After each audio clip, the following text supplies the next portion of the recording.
to do the second part of our lab experiment, which happens to be dealing with rice. So on my countertop, I have 5 different types of rice that we're going to work with. The first being our lone grain brown rice. The second, our lone grain white rice. The third, the directions of this lab called for short grain, but I'm going to substitute and use medium grain. Then we have what we call parboiled or converted rice. And then last but not least, instant rice. So for all variations, with the exception with the parboiled, also referred to as converted rice, I have measured out 1 cup of dry rice. The directions for Uncle Ben's converted rice called for 1/4 cup. So that's the only difference in the measured amounts. Now in terms of how much this weighed when I measured it using the scientific scale, I'd like you to write these numbers down. Brown rice, 202.2 grams. Long grain, 198 grams. Short grain or medium grain in our case, 215.1 grams. Uncle Ben's converted rice, 52.1 grams. Remember, this is a 1/4 cup measurement.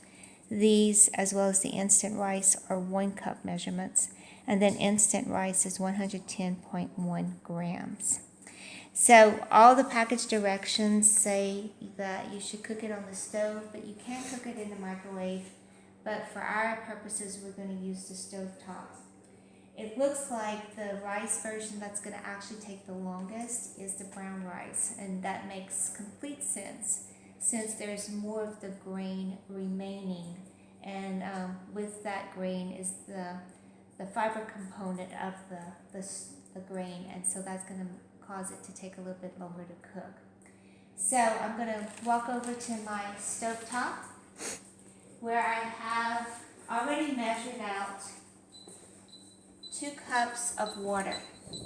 So when you're cooking rice, it's always 1 cup of grain to 2 cups of water. So we're going to go ahead and bring this to a boil real quickly. Okay, so I added the rice to the water. I now have it boiling, and so the package directions say for me to reduce the heat at this point, so I will.